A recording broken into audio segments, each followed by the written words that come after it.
ಬನ್ನಿ ಇವತ್ತೊಂದು ಸೂಪರ್ ಆಗಿರೋ ರೆಸಿಪಿ ಮಾಡಿ ತೋರಿಸ್ತೀನಿ. ಎಲ್ಲೂ ನೋಡಿರೋದಂಥ ಅಪರೂಪದ ರೆಸಿಪಿ ಆಯಿತಾ. ನೋಡಿ ಟೇಸ್ಟ್ ಹೇಗಿದೆ ಅಂತ ನಾನು ಹೇಳ್ತೀನಿ, ನೀವು ಹೇಗಾಗಿದೆ ಅಂತ ನೀವು ಹೇಳಿ ಆಯಿತಾ. Hi friends, welcome back to my channel. ಹೇಗಿದ್ದೀರಾ ಎಲ್ಲ? ಇವತ್ತೇ ನಮಗೆ ನಾನು ವಾಕ್ ಮಾಡಬೇಕಿದ್ರೆ ನನಗೊಂದು ಅಣಬೆ ಸಿಕ್ತು. ಅಣಬೆ ಅಂದರೆ ತುಂಬ ದೊಡ್ಡ ಇತ್ತು ಅಣಬೆ. ನಮ್ಮ ಮಕ್ಕಳು ಬರ್ತಾರಲ್ಲ, ನಾನು ಒಬ್ಬಳೇ ತಿನ್ಬೋದಿತ್ತು, ಬಟ್ ನಾನೊಬ್ಬಳೇ ತಿಂದರೆ ಒಬ್ಬಳೇ ತಿಂದಂಗೆ ಆಗುತ್ತೆ. ಮಕ್ಕಳು ಸ್ಕೂಲಿಂದ ಬರೋ ಟೈಮ್ ಕೂಡ ಆಗಿತ್ತು. ಏನಾದರೂ ಒಂದು ಮಾಡುವ ಅಂದರೆ ಎಲ್ಲರಿಗೂ ತಿನ್ನೋಕ್ಕಾಗಬೇಕು, ಹಾಗೆ ಏನಾದರೂ ಮಾಡುವ ಅಂತ ಒಂದು ರೆಸಿಪಿ ಮಾಡುವ ಅಂತ ಮಾಡ್ತಿದ್ದೀನಿ. ಸಿಂಪಲ್ ರೆಸಿಪಿ ಆಯಿತಾ, ಮತ್ತೆಂತ ಇಲ್ಲ, ನಿಮಗೆಲ್ಲ ಗೊತ್ತಿರೋದೆ. ಬಟ್ ನಾನು ಅದಕ್ಕೆ ಅಣಬೆ ಆ್ಯಡ್ ಮಾಡ್ತಿದ್ದೀನಿ ಅಷ್ಟೇ ಆಯಿತಾ. ಮತ್ತೆಂಥ ಅದರಲ್ಲಿ ಸ್ಪೆಷಲ್ ಅಂತ ಏನಿದಿಲ್ಲ, ಆದರೆ ತುಂಬ ರುಚಿಕರವಾದ ರೆಸಿಪಿ ಆಯಿತಾ. ವಿಡಿಯೋನ ಕೊನೆ ತನಕ ನೋಡಿ, ಗೊತ್ತಾಗುತ್ತೆ ಏನು ರೆಸಿಪಿ ಅಂತ. ನಾನು ತುಂಬ ಇಷ್ಟಪಡ್ತೀನಿ ಆ ರೆಸಿಪಿನ, ಅಂದರೆ ಈ ಎಣ್ಣೆ ಅಣಬೆ ರೆಸಿಪಿ ಅಂದರೆ ಆಯಿತಾ. ಯಾಕೆಂದರೆ ಎಣ್ಣೆ ಅಣಬೆ ಟೇಸ್ಟ್ ತುಂಬ, ಅದೇ ಹೆಸರೇ ಎಣ್ಣೆ ಅಣಬೆ ಅಂತ. ಅದಕ್ಕೆ ನಾವು ಬಿಸಿ ಮಾಡಿದಂಗೆ ಎಣ್ಣೆ ಬಿಡ್ತಾ ಹೋಗುತ್ತೆ ಆಯಿತಾ. ಒಂಥರ ಚೆನ್ನಾಗಿರೋ ಆಯಿಲ್ ಥರ ಬಿಡುತ್ತೆ. ಸ್ವಲ್ಪ ಉಪ್ಪು ಹಾಕಿ ಸ್ವಲ್ಪ ನಮ್ಮ ಒಂದೇ ಒಂದು ಚಿಟಿಕೆಯಷ್ಟು ಎಣ್ಣೆ ಹಾಕಿಬಿಟ್ಟು ಹುರ್ಕೊಂಡು ತಿಂದರೆ ಹೀಗೆ ಅದು ತುಂಬ ರುಚಿಯಾಗಿರುತ್ತೆ. ಬಟ್ ನಾನು ಈ ಥರ ಮಾಡ್ತಿದ್ದೀನಿ ಅಂದರೆ ಆ ಥರ ಮಾಡಿದ್ರೆ ನಮಗೆ ಯಾರಿಗೂ ಸಾಲಲ್ಲ ಅಂಥೇಳಿ ಈ ಥರ ಮಾಡ್ತಿದ್ದೀನಿ. ಅಂದರೆ ಈ ಥರ ರೆಸಿಪಿ ಮಾಡಿಬಿಟ್ರೆ ಒಂದು ಮಕ್ಕಳು ಬರೋಷ್ಟರಲ್ಲಿ ಚೆನ್ನಾಗಿರುತ್ತೆ ತಿನ್ನೋಕ್ಕೆ. ಸ್ಕೂಲಿಂದ ಬರೋಕ್ಕೆ ತಿಂತಾರೆ, ಇಷ್ಟಪಟ್ಟು ತಿಂತಾರೆ ಅಂತೇಳಿ ಮಾಡ್ತಿದ್ದೀನಿ ಆಯಿತಾ. ಏನು ಅಂತ ನಿಮಗೆ ವಿಡಿಯೋದ ನೋಡ್ತಾ ಹೋದರೆ ಗೊತ್ತಾಗುತ್ತೆ, ತಮ್ಮೇಲೆ ನೋಡಿ ಗೊತ್ತಾಗಿರುತ್ತೆ. ಬಟ್ ನಾನಿವಾಗ ಮಾಡ್ತಿದ್ದೀನಿ ಅಲ್ವಾ, ನಿಮ್ಗೆ ಗೊತ್ತಾಗುತ್ತೆ ನೋಡಿ ಏನು ಅಂತ. ಅದಕ್ಕೆ ನಾನಿವಾಗ ಈರುಳ್ಳಿ, ಟೊಮೆಟೊ ಮತ್ತು ಕೊತ್ತಂಬರಿ ಸೊಪ್ಪು ಇಲ್ಲಾಗಿತ್ತು, ಹಸಿಮೆಣ್ಸಿನ್ಕಾಯಿ ಮತ್ತೊಂದೆರಡು ಈರುಳ್ಳಿ ಕಟ್ ಮಾಡಿದ್ದೀನಿ, ಮತ್ತು ಟೊಮೆಟೊ ಕಟ್ ಮಾಡ್ಕೊಂಡಿದ್ದೀನಿ ಆಯಿತಾ. ಇಷ್ಟನ್ನು ಕಟ್ ಮಾಡಿಕೊಂಡು ಇವಾಗ ಅದಕ್ಕೆ ಇವಾಗ ಅಕ್ಕಿ ಹಿಟ್ಟು ಮತ್ತು ಒಂದು ಸ್ವಲ್ಪ ಕಾಯಿ ತುರಿ ಕೂಡ ಬೇಕು, ಅಷ್ಟನ್ನು ರೆಡಿ ಮಾಡ್ಕೊತೀನಿ ನಾನು. ಅಕ್ಕಿ ಹಿಟ್ಟು ಮತ್ತು ಕಾಯಿ ತುರಿ ರೆಡಿ ಮಾಡ್ಕೊತೀನಿ ಆಯಿತಾ. ಇದೆಲ್ಲ ಇದಾಗಷ್ಟರಲ್ಲಿ ನಾನು ಅಕ್ಕಿ ಹಿಟ್ಟು ರೆಡಿ ಮಾಡ್ಕೊಂಡು ಬರ್ತೀನಿ ರೀ. ಇವಾಗ ಸ್ವಲ್ಪ ಕಾಯಿ ತುರಿ ಹಾಕ್ಕೊಂಡಿದ್ದೀನಿ, ಜಾಸ್ತಿ ಹಾಕ್ಕೊಂಡಿಲ್ಲ, ಒಂದೇ ಒಂದು ಕಪ್ಪು ಆಯಿತಾ.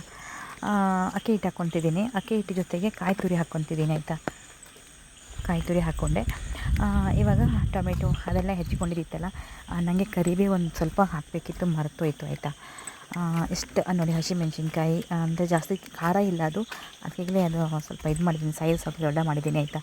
ಟೊಮೆಟೊ ಎಲ್ಲ ಹಾಕಿ ಇವಾಗ ಸ್ವಲ್ಪ ಉಪ್ಪು ಹಾಕಿ ಚೆನ್ನಾಗಿ ಕಲಿಸ್ಕೋಬೇಕು ಆಯಿತಾ. ಚೆನ್ನಾಗಿ ಅಂದರೆ ಚೆನ್ನಾಗಿ ಕಲಿಸ್ಕೋಬೇಕು, ಒಂಥರ ಅಂದರೆ ರೊಟ್ಟಿ ಹದಕ್ಕೆ ಕಲಿಸ್ಕೋಬೇಕು ಆಯಿತಾ. ರೊಟ್ಟಿ ಹದಕ್ಕೆ ಅಂದರೆ ರೊಟ್ಟಿನೇ ಮಾಡೋಕ್ಕೆ ರೊಟ್ಟಿ ಥರನೇ ಸ್ವಲ್ಪ ಆಯಿಲ್ ಹಾಕ್ಕೊತಿದ್ದೀನಿ. ಹಾಕ್ಕೊಂಡು ಚೆನ್ನಾಗಿ ಕಲಿಸ್ಕೋಬೇಕು. ಒಂದು ಸ್ವಲ್ಪ ಅರಿಶಿನ ಕೂಡ ಹಾಕ್ಕೋಬೇಕು, ಒಂದು ಸ್ವಲ್ಪ ಅರಿಶಿನ ಕೂಡ ಹಾಕ್ಕೊಂಡಿದ್ದೀನಿ ನಾನು ಆಯಿತಾ. ಚೆನ್ನಾಗಿ ನೀರು ಹಾಕಿ ಕಲಿಸ್ಕೊಬೇಕು ನೋಡಿ. ಹದ ಬರೋ ತನಕನೂ ನೀರು ಹಾಕ್ಕೊಂಡು ಕಲಿಸ್ಕೊತಾನೆ ಇರಬೇಕು, ಸ್ವಲ್ಪ ನೀರು ಹಾಕ್ಕೊಂಡು ಕಲಿಸ್ಕೊತಿರ್ಬೇಕು.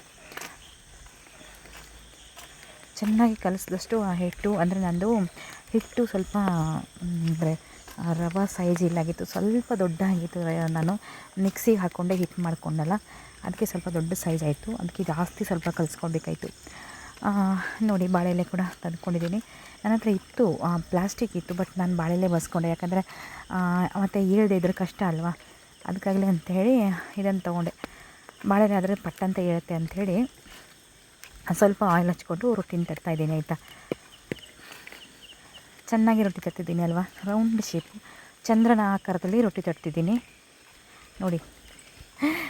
ನಗ್ಬಿಡಿ ಆಯಿತಾ, ನನಗೆ ರೊಟ್ಟಿ ತಟ್ಟಕ್ಕೆ ಬರೋದೇ ಹೇಗಾಗಿದೆ ಅಂತ ಹೇಳಿ ಆಯಿತಾ. ಇವಾಗ ಎಣ್ಣೆ ಬಂಡಿ ಇಟ್ಬಿಟ್ಟು ಸ್ವಲ್ಪ ಎಣ್ಣೆ ಹಾಕಿಬಿಟ್ಟು ಅದರ ಮೇಲಿಂದ ಸ್ವಲ್ಪ ಎಣ್ಣೆ ಹಾಕಿಬಿಟ್ಟು ರೊಟ್ಟಿನ ಚೆನ್ನಾಗಿ ಹುರಿಬೇಕಾಯ್ತಾ. ಕೆಂಪಗಾಗೋವರೆಗೂ ಹುರಿಬೇಕು, ಆಮೇಲೆ ತಿರ್ಗಿಸ್ಕೊಂಡ್ಬಿಡ್ಬೇಕು ನೋಡಿ. ಇದೆಲ್ಲ ಗೊತ್ತಿದೆ ಅಲ್ವಾ ನಿಮಗೆ, ನಾನು ಹೇಳ್ಬೇಕಂತಿಲ್ಲ. ಬಟ್ ಟೇಸ್ಟ್ ಮಾತ್ರ ತುಂಬ ಚೆನ್ನಾಗಿ ಬರುತ್ತೆ ಆಯಿತಾ. ರೊಟ್ಟಿಗೆ ನಾವು ಹೀಗೆ ರೊಟ್ಟಿ ಮಾಡಿದ್ರಂತೂ ಅದು ಟೇಸ್ಟಿ ಬೇರೆ ಇರುತ್ತಲ್ವ, ಅದಕ್ಕೆ ನಾವು ಅಣಬೆ ಆ್ಯಡ್ ಮಾಡಿದ್ರಂತೂ ಇನ್ನೂ ಟೇಸ್ಟ್ ಬರುತ್ತೆ ಆಯಿತಾ.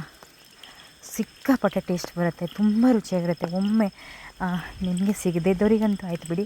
ಬಟ್ ನೀವು ಕಾಯಿ ತುರಿ, ಈರುಳ್ಳಿ, ಟೊಮೆಟೊ ಇದನ್ನೆಲ್ಲ ಹಾಕಿ ರೊಟ್ಟಿ ಮಾಡ್ಕೊಂಡು ಕೂಡ ತಿನ್ಬೋದು, ಏನು ಪ್ರಾಬ್ಲಮ್ ಇಲ್ಲ, ಇಷ್ಟೇ ರುಚಿ ಬರುತ್ತೆ. ಬಟ್ ಎಣ್ಣೆ ಅಣಬೆ ಹಾಕಿದ್ದಕ್ಕೆ ತುಂಬ ರುಚಿ ಬಂತು. ಏನಾಯಿತು ಗೊತ್ತಾ, ನನಗೆ ಇದು ಕೊನೆಯಲ್ಲಿ ವಿಡಿಯೋ ಮಾಡಿದ್ದು ಮಾತ್ರ ಸ್ವಲ್ಪ ಒಂದು ಇದಾಗೋಯಿತು, ರೊಟ್ಟಿದು ಮತ್ತು ಇದರದ್ದು ಸ್ವಲ್ಪ ಇದು ಮಾಡ್ಕೊಳ್ಳಿ ಆಯಿತಾ. ತುಂಬ ಚೆನ್ನಾಗಿ ಬಂದಿದೆ ನೋಡಿ ರೊಟ್ಟಿ. ಅದು ಕೊನೆಯಲ್ಲಿ ಏನಾಯ್ತು ಅಂತಲೇ ಗೊತ್ತಾಗಿಲ್ಲ ನನಗೆ. ಅದು ಶಾರ್ಟ್ ಸೈಜಿಗೆ ಹೋಗ್ಬಿಟ್ಟು ವಿಡಿಯೋ ಯಾವಾಗಲೂ ಏನಾದರೂ ಒಂದು ತಪ್ಪಿರೋದು ನಂದು ಅಂದ್ಕೊತೀರಾ. ಬಟ್ ನೋಡಿ ಕೊನೆಯಲ್ಲಿ ಒಂದು ಸಣ್ಣ ವೀಡಿಯೋ ಸಿಕ್ತು ಚೆನ್ನಾಗಿರೋದು. ನೋಡಿ ಈ ಥರ ಬಂದಿದೆ ರೊಟ್ಟಿ. ತಿನ್ನೋಕ್ಕೆ ಮಾತ್ರ ಸೂಪರಾಗಿತ್ತು. ಕಾಯಿ ಚಟ್ನಿ ಮಾಡಿದ್ದೆ. ಚಟ್ನಿ ಅವಶ್ಯಕತೆ ಇರಲ್ಲ, ಸ್ವಲ್ಪ ಉಪ್ಪಿನಕಾಯಿ ಅದೇನಾದರೂ ಇದ್ರೂ ಹಾಕ್ಕೊಂಡು ತಿನ್ಬೋದು. ಬಟ್ ಏನೂ ಅವಶ್ಯಕತೆ ಇರಲ್ಲ ಅದಕ್ಕೆ ಅಣಬೆ ಹಾಕಿರ್ತೀವಲ್ವ, ಅದರದ್ದು ಟೇಸ್ಟಿ ತುಂಬ ಚೆನ್ನಾಗಿರುತ್ತೆ.